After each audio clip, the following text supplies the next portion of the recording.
sube y baja de la economía y la política. Los que dicen y no hacen. Los que se contradicen. La actualidad más candente. Lara y Hernández ya están aquí. Ellos no saben nada y así nos va. Con ciudadanas, con ciudadanos venezolanos todos. Bienvenidos a una nueva emisión de Y así nos va. Tu programa favorito de esta hora.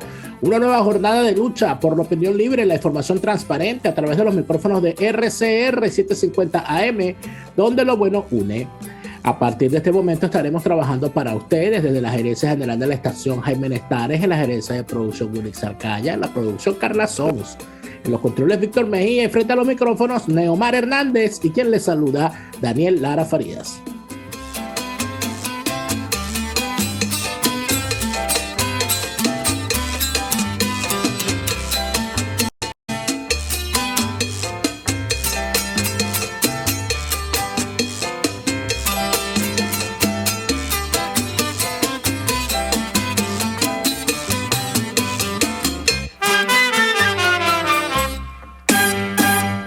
Como siempre, rcr750.com en nuestra página web y en nuestras redes sociales. @rcr750 en Twitter e Instagram. Neomar Hernández, buenas tardes. ¿Usted ya firmó?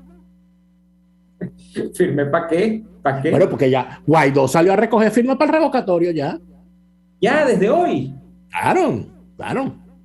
Ah, pero va rápido, Guaidó. No, ya Guaidó dijo que hay que ir para el revocatorio porque eso está en la Constitución. Guaidó dijo, nada, arrancó el año, arrancó el 2022.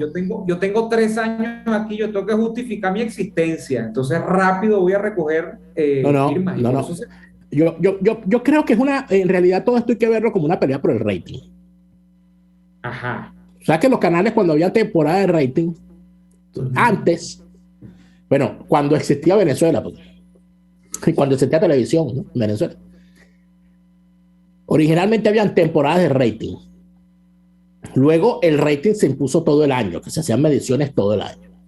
El rating era una herramienta que utilizaban los medios para medir la audiencia que tenían y por supuesto cobrar en función de eso, ¿no? Entonces si tú hacías una medición de rating y decías, oh, mira, el share, que es el número de encendidos, ¿no?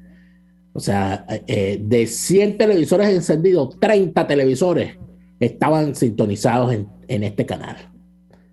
Y 20 en el otro, y tal en el otro. Y cuando se le preguntaba a la gente si había visto la radio Rochela, el 70% decía que veía la radio Rochela. Entonces tú salías a vender con eso. O sea, mira, para tú anunciar aquí, yo te puedo, el horario fundamental aquí es la radio Rochela. Entonces esto cuesta tanto. Entonces se hacía por temporada. Después se hizo todo el año, se hacía en todo momento. Pero cuando se hacía por temporadas, tú veías que los canales guardaban los cañones y afilaban los cuchillos y se limaban los colmillos. Se afilaban las uñas en función. Viene la temporada de rating. Entonces venía la temporada de estrenos. Entonces los canales normalmente guardaban lo fuerte para lanzarlo en la temporada de rating. Claro. Los grandes estrenos, el inicio de una novela o el final de una novela, las grandes bailantas de los programas musicales, tal, esas cosas, eso que se montaban. ¿Y Guaidó anda en eso, una bailanta? Como si estuviésemos en la época en la que había temporada de rating. ¿Qué pasaba? Que bueno, que los departamentos creativos de los canales, cuando venía la temporada de rating, decían, ajá, ¿qué vamos a montar nosotros para el febrero?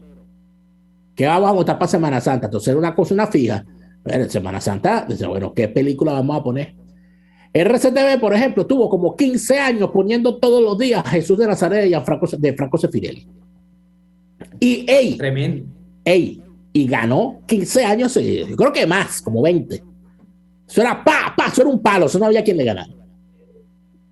Venevisión se lanzaba Ben-Hur, el manto sagrado. Los 10 mandamientos. No, esa era RCTV, ponía los 10 mandamientos. RCTV ataba con los 10 mandamientos y con Jesús. Los 10 mandamientos era Charlton Heston, ¿no? Claro.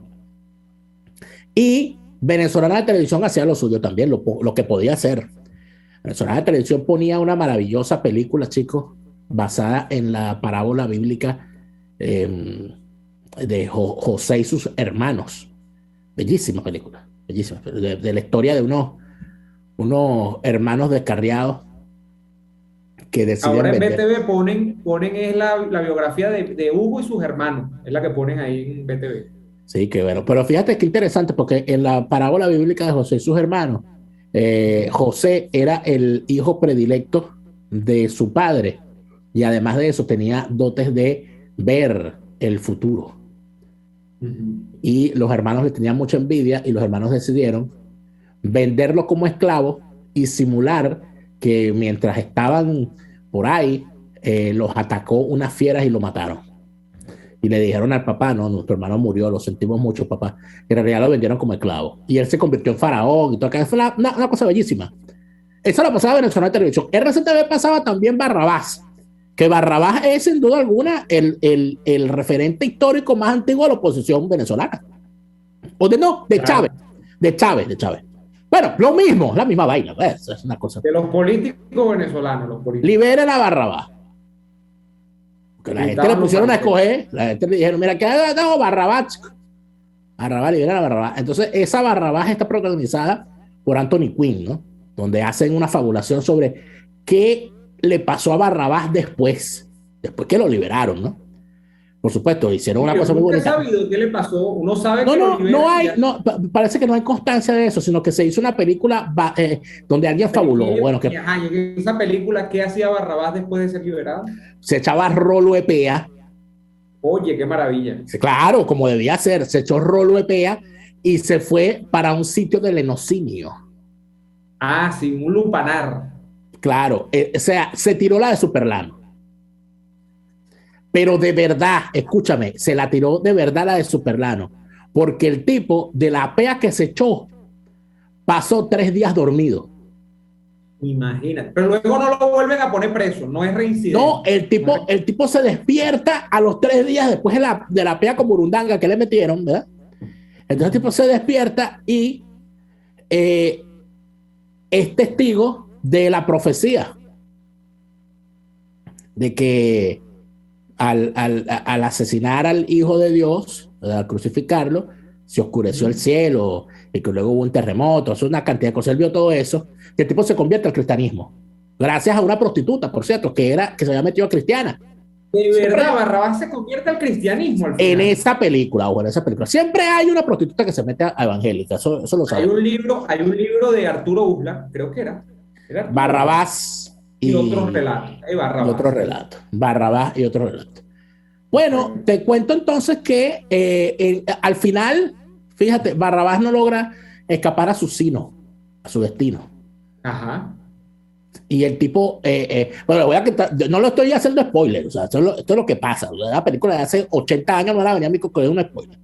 Si no la han visto como yo, bueno, mala suerte, pues ya le spoilearon la película. Escúchame, el tipo se mete a cristiano y se cree de verdad el asunto y además carga un gran sentimiento de culpa. Porque dice, por mí que soy un pecador, mataron a Cristo. La gente me escogió a mí. Qué asco la gente. El tipo se va al Imperio Romano y todo aquello. Y creo que se mete a gladiar. La cuestión es que el tipo termina en el incendio de ese que causó Nerón. El tipo empieza a meterle candela a la ciudad. Y esta ciudad merece desaparecer. Malditos todos. ¡Taca! En eso lo ponen, ¿no? Y al final, al tipo, por ser cristiano, lo capturan y lo crucifican. El tipo muere crucificado. Pero que en esa película. Yo en estos días la vi. Tú sabes, bueno, nuestro amigo Daniel Sánchez patrocina que veas esa película, ¿viste? ¿De verdad? ¿Por qué? Sí, ahí está. Ah, en la plataforma. Ahí está, exactamente. Vaya a verla, que ahí está. Barrabás, Anthony Quinn, además, ¿no? Que ya es mucho decir. Sí, ¿qué pasaría si yo hiciera la película Barrabás hoy? No, Barrabás sería Chávez. Y el tipo no se metería a cristiano, sino que se metería a narcotraficante. ¿Quién era Cristo? ¿Carlos Andrés Pérez? No existe, en Venezuela no existe Cristo. Olvídate eso. Tanto es así que fíjate tú, hablando Hablando de todo como los locos, porque nosotros somos una partida de locos, tanto nosotros los que hablamos como ustedes los que nos escuchan. Vamos a estar claros aquí, de los que nos ven. Aquí no van a estar, no se haga, no se haga, usted es loco también. No se haga el loco, que usted es loco ya. No se haga Así loco. es. Ha anunciado la Conferencia Episcopal Venezolana que se realizará en Venezuela un encuentro mundial de exorcistas. No puede ser. Pero claro, hijo. Pero sí, yo vi por ahí el póster, pero ¿y a quién le van a aplicar el exorcismo el primero? ¿A Iris Varela? No, yo creo que si somos de verdad, si es una cumbre de exorcistas, a los primeros que van a exorcizar es a la propia iglesia venezolana. Hay que empezar por ahí. ¿Tú dirías? Al primero que tienen que exorcizar es al padre Ugalde, que como buen jesuita. Está llamando al revocatorio. El padre Ugalde, no, peor, el padre Ugalde está pidiendo que cesen las sanciones porque las sanciones son las que tienen el país echado a perder. Debe ser que el padre Ugalde estuvo metido 20 años en una cámara criogénica con Walt Disney y está saliendo ahorita y entonces, bueno. ¿Tú sabes qué me sorprende a mí del padre Ugalde? Por ahí. Uno lee historia de los años 80, de los años 90, y ya el padre Ugalde era una vestal. En los años 80 el padre Ugalde se le tenía un monumento, ¿no? Y yo digo, ¿pero qué edad tiene el padre Ugalde? El padre Ugalde, pero el padre Ugalde está en los 80 ya. Pero te voy a contar algo que no es, ojo, no es un chiste esto que te voy a decir. Me lo dijo él mismo. ¿El padre Ugalde? Escúchame, no. Me lo dijo la persona a la cual voy a referir, a la cual le tenemos muchísimo respeto en este programa. Y es uno además de mis referentes intelectuales, debo decirlo, sin ningún complejo, Diego Bautista Urbaneja. Ajá. Diego Bautista Urbaneja me contó que cuando él estudió en el colegio San Ignacio, su profesor tutor fue el padre Ugalde, que estaba recién llegadito de España. Imagínate tú. Eso me lo contó Diego Bautista Urbaneja a propósito de la incorporación del padre Ugalde como individuo de número de la Academia Nacional de la Historia, de la cual forma parte también Diego Bautista. Diego Bautista me contó eso, me dijo que él, o sea, que existía el padre Ugalde es un tipo muy inteligente. Lo que pasa es que tiene la brújula la tiene invertida hace por lo menos 20 años. No, él no tiene la brújula, él no tiene ninguna brújula perdida. Yo no estoy de acuerdo con eso. Él tiene la brújula donde la tienen todos los jesuitas. Los jesuitas, pues. Claro, desde todas las, ojo, donde la tienen todos los jesuitas de la generación de él. O sea, claro,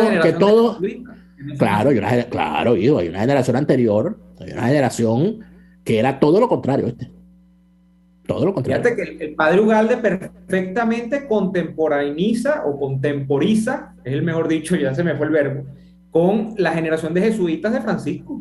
Por ahí anda. ¿Quién? El Papa Francisco. Claro. Es jesuita, sí, es latinoamericano y tiene más o menos la misma edad. Sí, es verdad. Están por ahí, sí, es verdad. ¿Viste? Es verdad, sí, es verdad. Sí, tienes razón. ¿Sí? Bueno, de esa generación es la generación de los jesuitas malos. Los jesuitas echados a perder. Ojo, no estoy para nada diciendo ni que el padre Ugalde sea un ignorante, ni que sea un... No. Que no lo es. Por favor, es miembro de la Academia Nacional de la Historia y la Academia Nacional, creo que de Ciencias Políticas también. Es miembro como de las Ciencias Sociales, es miembro como de 3 academias. Claro, eso no lo convierte en un dechado de virtudes per se, porque si acaso vamos, el Mundo Chirino y Luis Mayor Toro fueron rectores de la Central. O sea, ¿no? O sea, no, y tampoco lo quiero comparar con semejantes especímenes, solamente intento ilustrar el asunto. A mí me parece que Luis Ugalde le está haciendo un muy flaco favor a la democracia venezolana con las posiciones que tiene actualmente, que son unas posiciones, son unos huevos poché. Huevo poché. Huevo poché. Fue una posición de huevo poché. ¿Cómo son los huevos poché? ¿Tú no sabes lo que es un huevo poché? Son sancochados, ¿no? A medio cocer. Es un huevo sancochado donde la clara queda rígida, pero la yema queda blandita. Exacto. Exactamente. Eso es un huevo poché, que ahorita los cultores del air fryer son expertos en hacer huevo poché. Ah, sí, yo tengo uno y yo nunca he hecho un huevo poché. Bueno, tienes que ver los tutoriales que hace nuestra querida María Carolina Alonso, que es especialista en huevo poché hechos en air fryer. Se la pasa echándole coco a la gente de las cosas, déjala quieta, de las cosas que hacen en el air fryer es. En estos días María Carolina Alonso hizo ¿cómo se llama? Un mondongo en el air fryer. Mira, tenemos que ir al corte. Un mondongo light en el air fryer. Mondongo light. Tú sabes que a mí no me gusta el mondongo porque yo no como panza. No, pero es que ya vamos a empezar con las discordias de Año Nuevo, Dios mío. Pero mira, estábamos también, o sea, habíamos estado de una manera tan... hablando del referéndum. De verdad. O sea, cállate, no tienes derecho a hablar, después de haber dicho eso. O sea, que tú tampoco comes callo, entonces. No, mi papá me hace los garbanzos sin callo, es decir, sin panza. Ay, el papi me hace los garbanzos. Claro, porque mi papá hace unos garbanzos buenísimos. Ay, papi me hace los garbanzos. No, esto es de contarlo y no creerlo. O sea, el tipo es venezolano y español, y ni toma mondongo ni come callo. ¿Para dónde vamos? ¿Para dónde va este programa después de esto? Arrancamos. ¿Para dónde va este programa después de esto? Es imposible que vaya a un lado. Te quiero preguntar. Porque arrancamos hablando de Guaidó, del revocatorio, continuamos con Barrabás, la película de Barrabás, terminamos en el Padre Ugalde, bueno, no terminamos, aterrizamos en el Padre Ugalde y los... Yo creo que lo mejor que podemos hacer es ir a los comerciales. Vámonos a los comerciales, porque a mí sí te molestar. Yo he prometido ser una mejor persona este año, pero tú no colaboras. Entonces, vamos a ir al corte, no colabora, me hace molestar. Vamos a ir al corte comercial y al regreso venimos con nuestra sección de todos los martes de presos políticos. Ya venimos. Usted escucha Y Así Nos Va con Daniel Lara y Neomar Hernández, solo por RCR 750 AM. Puedes seguirnos en nuestras redes sociales, en Twitter, @RCR750, la radio que se ve. Antojos de pizza, pasta o risotto durante la cuarentena, lo resolvemos. En Il Sapore de la Nonna tienen delivery a varias zonas de Caracas. Así es, Il Sapore de la Nonna te lleva lo mejor de la comida italiana hasta la puerta de tu casa. Haz tu pedido por el 0212-634-0982 o por el 412-569-9404 y disfruta de todo su sabor. Il Sapore de la Nonna, en cuarentena sigue siendo el sabor de Italia en Caracas. El doctor José Eduardo Troconis y sus especialistas invitados le ayudarán a obtener cada semana el secreto para mejorar su calidad de vida en RCR Salud.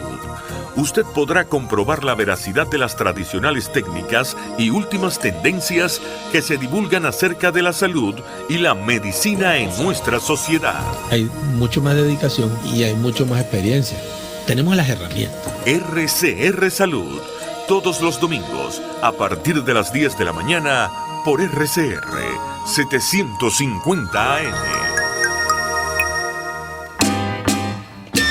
Les estamos presentando Y Así Nos Va, cuando se tiene algo que contar, con Lara y Hernández, solo por RCR 750 AM.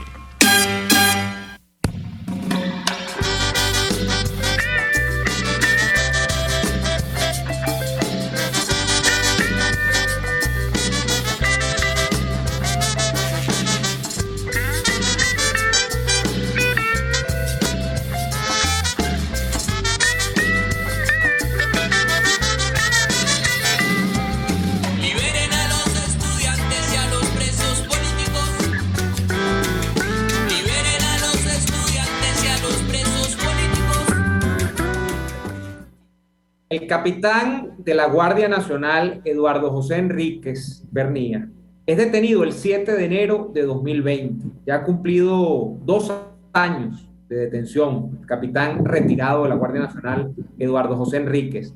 Y es detenido en el sector 18 de octubre, en Maracaibo. Es interceptado por 2 vehículos en aquella oportunidad, entendemos que de la DGCIN, que llegan hasta su casa. Él estaba con su hijo de 13 años, que además es un muchacho, un adolescente, que tiene síndrome de Asperger, y se lo llevan detenido. Bueno, le ponen una capucha. Total del caso que termina llegando el señor Eduardo José Enríquez hasta Caracas.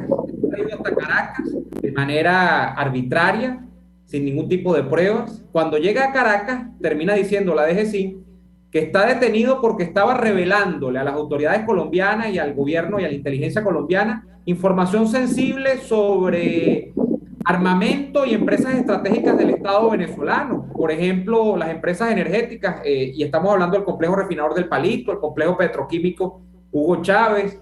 O sea, que por haber revelado información es traído Eduardo José Enríquez Pernía a la ciudad de Caracas. Ya se han cumplido más de 2 años de su detención y para hablar de su caso tenemos con nosotros el día de hoy a través de acá del Zoom a su esposa Yolani Hunda. Yolani, ¿nos escucha? Buenas tardes. Buenas tardes, ¿cómo están? Sí, los escucho perfectamente. Yolani, ¿cómo termina su esposo detenido y cuáles son los elementos probatorios que se terminan aportando para detenerlo, traerlo de esa manera tan abrupta, digámoslo del modo, del estado Zulia hasta Caracas? Bueno, ¿y cuál es el balance que usted hace ya a más de 2 años de la detención de su esposo? Bueno, lo que ellos alegan es lo que tú acabas de decir, que Eduardo, según vía WhatsApp, estaba pasando información para territorio colombiano, lo cual no ha quedado comprobado, ¿sí? Ya que a él lo presentan el 11 de enero, 4 días después de su detención. El 17 de noviembre de ese mismo año, 2020, se da la audiencia preliminar. Va con esos 3 delitos, va con traición a la patria, instigación a la rebelión, revelación de documentos militares. Ahí dejan solamente el delito de instigación a la rebelión, ya que no habían elementos probatorios para sostener lo demás. Pero, entre comillas, menor, que le pudieron haber hecho a él un juicio en libertad, no lo hicieron, ¿sí? Tenían que dejar ese delito para mantenerlo detenido. Eduardo sufrió graves torturas, de las cuales ahorita le partieron un dedo, le arrancaron las uñas.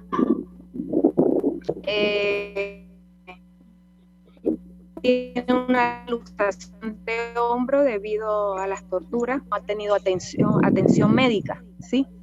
En el mismo recinto penitenciario, él está ahorita en Ramo Verde, allí lo vieron en el servicio médico, le dieron un informe donde lo mandan a hacerle una resonancia magnética, a pesar de que su abogado, la doctora Teresli Malavé,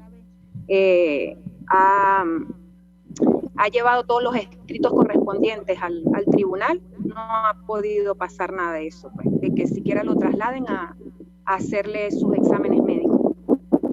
Ahora, señora Yolani Hunda, señora Yolani, ¿me escucha? Bueno, tenemos algunos problemas que desactive la cámara y que deje el audio. Con la conexión de la señora Yolani Hunda. Señora Yolani, por favor, si quiere, desactive la cámara y quédese solo con el audio para que podamos escucharla con la conexión, con problemas que tiene, y así se nos hace más fácil a nosotros. Cuando pueda, desactive la cámara y deje solo el audio, que nosotros podemos escucharla tranquilamente sin que haya brincos en la transmisión y por el tema de la señal en Venezuela. Fíjese, señora Yolani, vamos a ayudarla aquí, ¿ok? Hay una situación con el caso de su esposo que de alguna manera puede llamarnos la atención, y es que tal como usted nos lo ha dicho, le retiraron unos cargos, pero le dejaron activo quizás el que obliga a que permanezca preso, pero además de eso entendemos que no ha cesado el maltrato en su contra. Quisiéramos saber, señora Yolani, si, ya usted nos ha relatado el asunto, pero cuando se habla la hemos perdido, pero cuando se habla, y es lo que quería preguntar a la señora Yolani, que me parece importante, es que cuando se habla del tema de las torturas, muchas veces la gente no, se da como una idea general que muchas veces la gente no capta por completo. Pero en efecto, cuando hablamos de torturas, hablamos de todas las barbaridades que se pueda imaginar, visibles y no visibles. Pero cuando las torturas son visibles, cuando hablamos de que al capitán capitán técnico Enrique Pernía le sacan las uñas, ¿ok?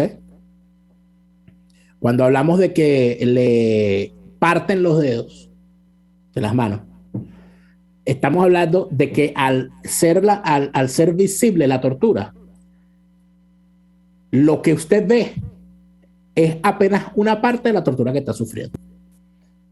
Y eso es importante, porque cuando el torturador aplica con sevicia y con crueldad todas sus técnicas para reducir, para humillar y para escarnecer a un secuestrado, porque son unos secuestrados, trata, sobre todo en el caso de estos presos políticos que tienen que ser presentados ante tribunales y que muchas veces se hace la revisión, la cuestión de los derechos humanos siempre está vigilante, etcétera, se cuidan muchísimo de no dejar huellas. Lo que quiere decir que cuando quedan huellas, estamos hablando de lo que hay debajo de las huellas es mucho peor. Es horrible, es peor, es espantoso. Y esto lo digo, Neomar, no porque qué sé yo, porque yo sea especialista en el tema. No, es porque me lo han contado los presos. Los propios presos lo cuentan. Dicen, mira, cuando a alguien se le ve, porque normalmente, cuando los someten a unas torturas que son visibles, luego de que los someten a torturas que son visibles, los encierran, los guardan, los esconden. Y les evitan las visitas para que no los vean, etcétera, y los dejan salir después que tienen las heridas curadas, después que le han salido las uñas, etcétera. Entonces, este relato que ha hecho la esposa del capitán Pernía nos permite ver que en efecto siguen las torturas a pesar de las visitas de Michelle Bachelet, a pesar de las denuncias de la Corte Penal Internacional. Por eso hay que seguir contra estos hechos. ¿Por qué no les importa? Ellos siguen torturando y siguen matando. Entonces, vistas las cosas de esta manera, creo que no podemos dejar de lado nunca lo que significa cuando el familiar de un preso nos indica que su familiar, que su preso, tiene torturas visibles, físicas, que se pueden ver. Porque detrás de cada una de las torturas que se pueden ver, hay decenas que no se ven. Vamos a ir al corte. Sí, y al regreso vamos a tratar de reconectar con la señora para seguir conversando del caso. Que no hay manera porque, Daniel, parece que tiene un problema con la conexión, pero bueno, queríamos hoy tratar el caso para recapitular. Sí. Se trata de uno de esos varios casos que no son los más mediáticos, no son los más populares, pero además de presos políticos militares, que son los que llevan la peor parte, así lo hemos nosotros constatado sin que queramos establecer aquí ningún tipo de pirámide sobre si hay unos más importantes, otros menos importantes, pero en el caso de los militares salta a la vista que son los que llevan la peor parte cuando caen presos, y en este caso se trata de el capitán, además retirado, es un capitán retirado de la Guardia Nacional, de nombre Eduardo José Enríquez Pernía. Tiene ya más de 2 años detenido, fue traído a Empellones de su Zulia natal, encapuchado prácticamente, encañonado en la puerta de su casa con su hijo, que además es un muchacho Asperger. Creo que la tenemos de nuevo, Neomar, la tenemos de nuevo, vamos a tratar de ver si es posible conversar un ratico más con la señora Yolanda Hunda, pero bueno, está complicado porque como ustedes saben, el tema de la señal es complicado. Señora Yolanda Hunda, vamos a ir al corte y al regreso conversamos con la señora Yolanda.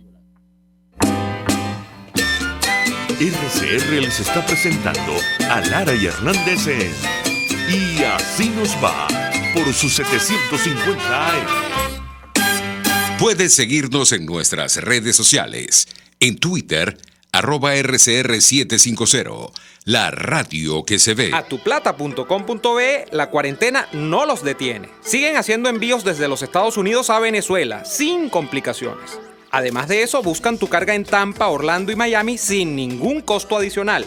Sí, no tienes que moverte. Van hasta la puerta de tu casa y se encargan de todo. tuplata.com.be con promoción de servicio de pick-up gratis. Hasta en la cuarentena tuplata.com.be. En los envíos te da la tarifa más baja y en el menor tiempo. Moisés Naim en Efecto Naim. Hola, soy Moisés Naim desde Washington. Conéctese a rcr.tv. También nos puede seguir por @Efecto Naim en Twitter. Y estamos en Facebook y en Instagram. Y no olvide que puede disfrutar todos los contenidos del programa cuando usted quiera, suscribiéndose a nuestro canal de YouTube. Nos vemos en la radio. Los miércoles y viernes a las 7 de la noche. Solo por RCR 750 AM. Estamos escuchando Y Así Nos Va con Nara y Hernández por RCR 750 AM. Bien, de vuelta en Y Así Nos Va. Hoy estamos tratando en la sección de los presos políticos, el caso del capitán retirado de la Guardia Nacional, Eduardo José Enríquez, y reconectamos con su esposa, la señora Yolani Hunda. Yolani, finalmente, yo le preguntaba a usted son 2 años, ya, 2 años de detención, 2 años además de maltratos. Su esposo ha referido desde el día 1, porque su esposo en el traslado a Caracas, entiendo, un traslado absolutamente atropellado, ya fue maltratado de entrada, y bueno, ya de ahí en más, lo que ha sido es una historia de horror para él en la prisión, que además, bueno, está recluido acá en Ramo Verde, ¿no? Acá en el área metropolitana de Caracas. ¿Qué ha representado para la familia en términos, no del tema de la acusación por los delitos, no en temas legales bueno, de si la audiencia o no la audiencia, desde el punto de vista familiar? Ustedes tienen hijos, usted como esposa, ¿cómo ha llevado todo esto? Imagínate, nosotros tenemos 3 hijos. Yo quedo en ese momento con 3 hijos ya hace 2 años, imagínate. El mayor tenía 13 años, ahorita tiene 15, y así sucesivamente. Ellos se llevan 4 años. Quedé con una niña de 4 años, ahorita tiene 6. Y bueno, de hecho me tocó hasta salir del país para poder sostenerlos, porque nosotros teníamos todo invertido en el momento de su detención. Teníamos unos negocios en Maracaibo, los cuales fueron cerrados arbitrariamente por el DIGESIN, sin ninguna orden de fiscalía, nada, sin ningún motivo, a pesar de que los delitos de él no tenían nada que ver con que a él le congelaran bienes, nada de eso. De verdad, el caso de nosotros ha sido bastante fuerte, pues a nivel familiar, pues nos ha afectado muchísimo, a nivel económico. Me quitaron el vehículo de él, el vehículo no me lo entregaron nunca, no ha aparecido. Estas son las alturas de que no se sabe qué fue del vehículo. O sea, en pocas palabras, no solamente lo meten preso, sino que le cierran los negocios con los cuales se sustentaba, le roban el carro y a usted prácticamente lo obligan a irse del país. Así es. Porque con 3 hijos... ¿Y cómo hacen, toda vez que usted está fuera con sus hijos, cómo hacen para estar al pendiente de él acá? ¿Hay alguien, algún familiar que está pendiente de él? ¿Lo pueden visitar? Sí. ¿Cómo hacen con eso? Sí, claro, yo me vine relativamente hace poco y lo fui a ver a finales de octubre. Desde allí no lo he visto más. Y a los niños, pues, en el tiempo que tiene allá, 2 años ya, él no los ha visto. No me he podido trasladar hasta Caracas con ellos 3, porque imagínate los gastos que acarrea eso, pues. Claro. Para que los vea. Imagínate todo el daño psicológico a mis hijos, a él, a mí, no, o sea, ha sido, pero nefasto. Yo interpuse denuncia en todo lo que me dijeron, hice todo lo que me dijeron, a Defensoría del Pueblo, Derechos Fundamentales, fui a la Fiscalía Militar. De hecho, el fiscal de turno me dijo que me iba a ayudar, que cómo era posible todo lo que me habían hecho, que lo que pasara que la gente no denunciaba, que eso de congelarme bienes, de quitarme el carro, me hizo llevar toda esa documentación, yo sin dinero, y me tocó, bueno, como pude buscar para imprimir todas esas cosas, eso quedó allí. No me dieron respuesta nunca. A estas son las alturas de que yo de ninguno de esos organismos públicos yo he tenido alguna respuesta satisfactoria. Pero señora Yolani Hunda, le agradecemos muchísimo por habernos permitido conocer más del caso de su esposo, el capitán Eduardo Enríquez Pernía. Y bueno, ya estamos acá a la orden para cualquier actualización sobre el asunto. Gracias a ustedes por el espacio y que den la oportunidad de que el país y el mundo conozca la situación de los presos políticos, que no es fácil. Tal vez mi caso es algo sencillo en comparación de tantas historias que he conocido de otros familiares y otros presos allí, que no es fácil. Y en medio de la crisis del país, de todo, pues todo se hace más difícil. En plena pandemia sucedió todo esto y pues ha atrasado todo, pues. Así es. Bueno, señora Yolani Hunda, esposa del capitán José Enrique Pernilla, muchísimas gracias por habernos permitido conocer su historia. Gracias. Bueno, hasta luego. Nosotros, por supuesto, hemos escuchado lo que nos tenía que contar la señora Yolani Hunda. Y yo vuelvo a decir lo que de vez en cuando nos toca decir cada vez que revisamos estos casos. ¿Ha escuchado usted hablar en lo que va de año, al menos una sola vez, a algún personero politiquero o a los drogados electorales que los siguen? ¿Los han escuchado hablar en algún momento de los presos políticos?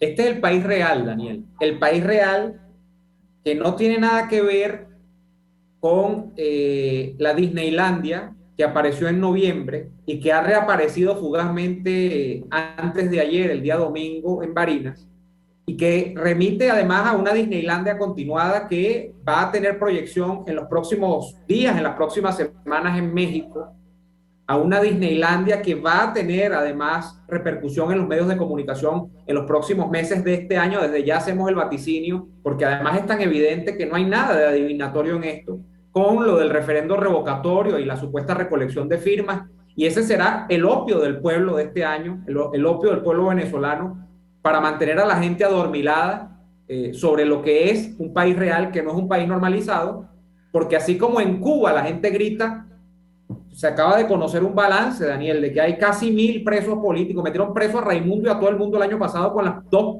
o tres grandes protestas que hubo, sobre todo las que hubo a partir de mitad de año, ¿no? En la isla. Y eso no se ha solventado, y la tiranía no, que porque se hayan acabado las protestas momentáneamente ha dejado de perseguir y ha soltado a los presos. No, más bien lo que se desprende de ese saldo es que hay, creo que algo así como más de 100 a los que les dieron condenas incluso de más de 25 años de cárcel. Bueno, en Venezuela sigue habiendo en promedio, porque es un saldo rotatorio, parecido al de Cuba. En el de Cuba sueltan a veces a uno y te meten a dos.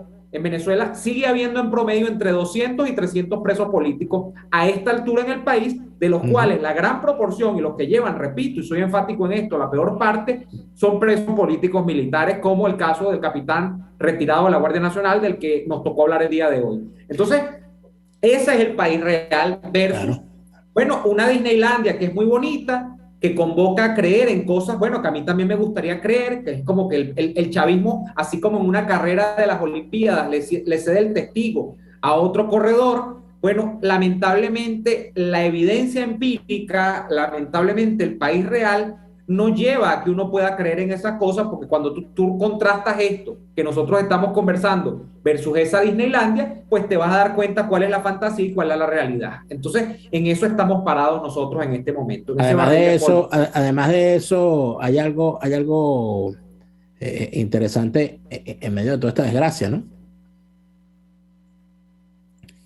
Que es la intención permanente de negar el tema, de negar la discusión de los presos, de la existencia de los presos políticos y la descalificación. Todo régimen que tiene presos políticos niega que los presos sean presos políticos. Eso es una realidad. Y además, uno de los factores fundamentales de manipulación por parte de la izquierda es el tema de los presos políticos, porque cuando un socialista se mete en problemas con la ley, en problemas reales, en medio de un Estado de Derecho, es un preso político. Por ejemplo, el caso del bicho Snowden, y el caso del bicho Assange. Entonces, Assange es un perseguido político. Pero el capitán Acosta Arévalo era un terrorista. ¿Te das cuenta? En el caso de presos políticos en Cuba, que ya van a llegar a 1,000 y van a pasar sin contar de desaparecidos, que no saben ni dónde demonios están. Hay casos de gente condenada por el delito de sedición contra el Estado, que es un delito en contra de la seguridad del Estado. Entonces les meten 30 años de cárcel así por el pecho. En el caso de Cuba, hay menores de edad presos, cosa que también está ocurriendo en la Venezuela del chavismo. Ha habido casos en el chavismo de presos que han cumplido la mayoría de edad estando presos por razones políticas. La realidad, con cárceles comunes, en el Helicoide y en otras cárceles. Imagínate tú qué hubiese pasado en los tiempos en que Tarek William Saab era infeliz e indocumentado y andaba con aquellas batolas y aquellas chancletas y aquella pinta de cualquier cosa, metiéndose en las redacciones de todos los medios, cargando al muchachito para dar lástima, así como hacen algunos menesterosos, de que salen a pedir con un muchachito en brazos, aunque no sea de ellos, para inspirar lástima y la gente les dé. Así hacía Tarek William Saab con el muchachito de él. Iba para las redacciones los domingos y tal, para que lo sacaran los lunes por algún caso de algún menesteroso que le andaba y que defendiendo. ¿Qué hubiese pasado si en aquellos tiempos de Tarek William Saab como menesteroso diciendo ser defensor de los derechos humanos, o en los tiempos de José Vicente Rangel, etcétera, se hubiesen enterado, hubiesen habido 200 presos políticos, o se hubiesen enterado de algún menor de edad preso por razones políticas, por haber salido a protestar a la calle? No le quiero yo ni contar. Y a estas alturas, entonces aquí tenemos a unos tipos que se entretienen con el tema. Fíjate, cada vez que se toca el tema político electoral, aparecen en las redes sociales, en los canales de YouTube, etcétera, gente a dar su opinión y a decirte tales por cuales, y todos son unos analistas especialistas en todo. Tú abres las redes sociales y hay marinólogos, hay encuestólogos, especialistas en transiciones, encuestólogos, politólogos, hay de todo. Pero cuando se habla de los presos políticos, muy poca gente comenta. Es mejor mandar videos de tipos haciendo el ridículo con un trapo en la cabeza para ver si dan risa. Eso le sale a muchos mejor. Y por supuesto, el Salto Ángel tiene agua y Venezuela se está arreglando. Presos políticos, ay, me suena, ¿qué será eso? En fin, vamos a ir al corte y al regreso venimos con la parte final de Y Así Nos Va. Escuchamos Y Así Nos Va con Lara y Hernández, porque la realidad no se tapa con un dedo, solo por RCR 750 AM. Sintonícenos a través de Periscope, @RCR750, la radio que se ve. Antes de un buen almuerzo es indispensable una buena entrada, y en Il Sapore de la Nonna te ofrecen las mejores, como la deliciosa ensalada César, tradicional con tiras de pollo o con camarones, la rica ensalada capresa con rodajas de tomate fresco, queso de búfala y salsa al pesto, o las focaccias que crujen de sabor. Una delicia. Todo eso y más lo consigues en Il Sapore de la Nonna. Visítalos en la avenida Victoria, diagonal a la bomba de gasolina Guayana. Il Sapore de la Nonna, el sabor de Italia en Caracas. Atuplata.com.be, la cuarentena no los detiene. Siguen haciendo envíos desde los Estados Unidos a Venezuela, sin complicaciones. Además de eso, buscan tu carga en Tampa, Orlando y Miami sin ningún costo adicional. Sí, no tienes que moverte. Van hasta la puerta de tu casa y se encargan de todo. Tuplata.com.be, con promoción de servicio de pick-up gratis. Hasta en la cuarentena, tuplata.com.be. En los envíos te da la tarifa más baja y en el menor tiempo. Les estamos presentando Y Así Nos Va, cuando se tiene algo que contar, con Lara y Hernández, solo por RCR 750 AM. Me corrige. Bueno, tuvimos un pequeño salto en nuestra transmisión en YouTube y se me perdió. Creo que era Isabel quien me hacía la corrección. Como siempre, tiene que haber siempre un estudioso de la Biblia para corregirme de estas cosas, porque yo no soy un estudioso de la Biblia. Tengo algunas cosas por ahí regadas. Que en efecto, lo de José y sus hermanos no es una parábola, sino que es la parte final del libro del Génesis. Entonces, que no es una parábola, que es un relato que existe en el libro del Génesis. Entonces, bueno, ahí lo tiene. Pero ahí tienen entonces. Tienen a José y sus hermanos tienen a Barrabás, fíjate, José y sus hermanos. Los hermanos de José lo vendieron como esclavo. Eso es el pueblo venezolano, vendido como esclavo. Barrabás, bueno, en Venezuela fue gobernada por Barrabás desde el 98. Ben-Hur, oye, mira, el pueblo venezolano está pasando más que las de Caín, está pasando las de Ben-Hur. No te cuento yo, que ni el manto santo nos salva a nosotros. Impresionante, ¿viste? Impresionante todo esto. Bueno, es que y por supuesto, lamentablemente no tenemos un Moisés que nos guíe. Eso es otra de las cosas tristes que hay en medio de todo esto. Lo estamos buscando todavía. Bueno, yo no sé si deberíamos buscarlo o deberíamos convertirnos todos en. Fíjate, salir a abrir los mares y eso. Fíjate, lo que uno sí, sin buscarlo aparece, es lo siguiente. Un grupo de congresistas ecuatorianos le han entregado a Iván Duque, no sé muy bien para qué, pero bueno, está bien, perfecto. Le han entregado un documento de 125 páginas donde sale quién como protagonista, Alex Saab. El documento dice que, o en el documento, mejor dicho, se devela cómo Alex Saab tenía el propósito de financiar campañas políticas y otras operaciones que estaban vinculadas con la corrupción en distintos lugares y continentes del mundo. ¿Y quiénes saltan en el expediente de Alex Saab? Por supuesto, Chávez, Rafael Correa, Juan Manuel Santos, que le dieron hasta el Nobel de la Paz. Y también, bueno, no podía faltar esta señora que tiene una frente antológica que es Piedad Córdoba. Piedad Córdoba sale allí también en los documentos. ¿Cuál es el monto? Sale por aquí. El monto al que se alude en el documento es 160 millones de dólares. En una estructura donde, repito, están Juan Manuel Santos, Hugo Chávez, Rafael Correa, Piedad Córdoba y, bueno, pare usted de contar. Por ejemplo, se tocan casos como el Fondo Global de Construcción, que tenía sede en Colombia, y que a pesar de tratarse de una empresa de papel, es decir, lo que es una empresa de maletín, una empresa que no existe, un fronting, y no contar con experiencia en el sector, logró en el momento en el que Juan Manuel Santos era presidente una licitación. Eso lo sacó Semana en su momento. Entonces, Alex Saab, Daniel, está preso y sigue dando de qué hablar. Alex Saab es un tipo inagotable, es una fuente inagotable de recursos. Bueno, esto lo han entregado hoy unos ecuatorianos, unos congresistas ecuatorianos a Colombia.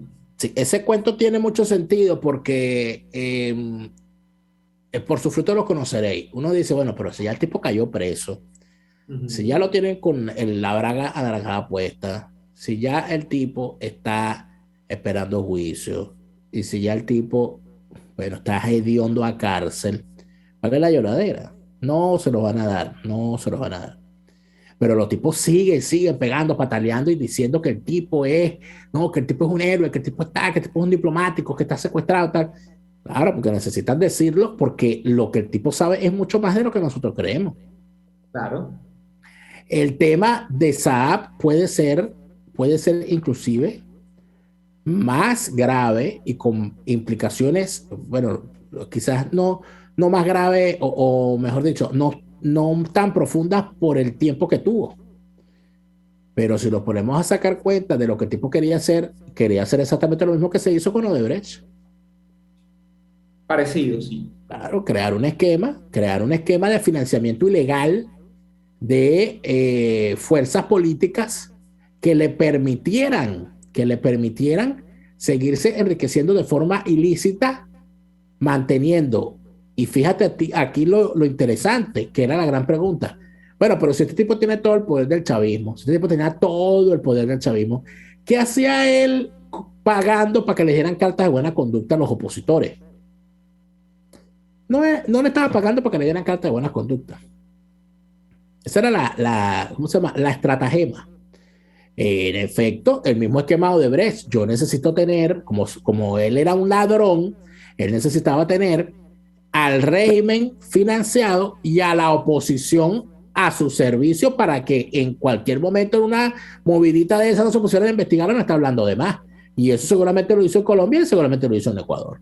Ahora que vamos a saber cosas, a mí me parece muy interesante que salgan esas cosas, sobre todo cuando aparece el nombre de Piedad Córdoba, que por cierto, Piedad Córdoba tuvo un traspiés reciente. Así. Quedará que hablar, claro, tuvo un traspié. ¿Pero cayó de frente, de lado o de espalda? Pero no cayó de... bueno, en estos días hubo un terremoto en Perú, de repente cayó de frente. Pero en todo caso, el traspié, ¿cuál fue? Que la señora se fue nada más y nada menos que al Estado Barinas a ponerle la mano en el hombro a Jorge Arreaza en su campaña. Oye, y Piedad es como un Leopoldo López, pero en el chavismo. No solamente, claro, ¿no te acuerdas cuando le puso la mano a Chávez? Sí, mira cómo le fue a Chávez. Se lo pudrió.